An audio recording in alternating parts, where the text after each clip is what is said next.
नमस्कार बालमित्रांनो, इयत्ता तिसरीच्या इंग्रजी विषयामध्ये गेस द वर्ड्स हा घटक आज आपण पाहणार आहोत. Read aloud and guess the missing words म्हणजे मोठ्याने वाचा आणि जो रिकाम्या जागी शब्द आहे तो शोधा. आता हे शब्द कुठून शोधायचे आपल्याला या ठिकाणाहून बघा. पहा, वन्स देअर वॉज अ कोण आहे हा किंग. बघा, तर हा किंग शब्द आपल्याला तिथे घ्यायचा आहे. A king. He was fat. तो कसा आहे? फॅट म्हणजे जाड आहे. The king had a queen. बघा, हा क्वीन शब्द हा इथे घेऊयात आपण. क्वीन. She was thin. कशी आहे ती? थिन. बघा, हा शब्द इथे घेऊयात. शी वॉज थिन. अंडर म्हणजे खाली कशाच्या? लीफ. बघा, लीफ म्हणजे पान. Under the leaf there was a काय आहे? एक फ्रॉग.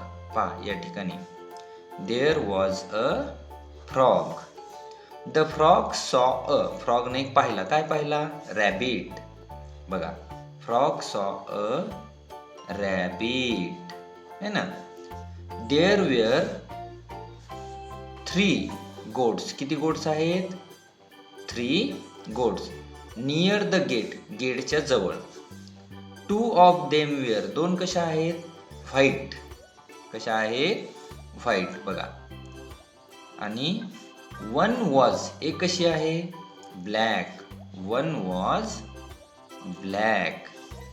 The ran. कोण पळायलाय? The mouse. The mouse ran out of the कशाच्या बाहेर? आउट म्हणजे बाहेर. हाऊस. कशाच्या बाहेर पळाला? हाऊस म्हणजे घराच्या बाहेर. त्यानंतर all the girls and dash dash sat on the wall. बघा, all the girls and girls सोबत कोण आहेत? बॉईज. बॉईज सॅट म्हणजे बसलेले आहेत. कुठे? On the wall. वॉल म्हणजे भिंत. तर अशा पद्धतीने हे आहे गेस द वर्ड्स आणि आपण सगळे वर्ड गेस केलेले आहेत. Thank you.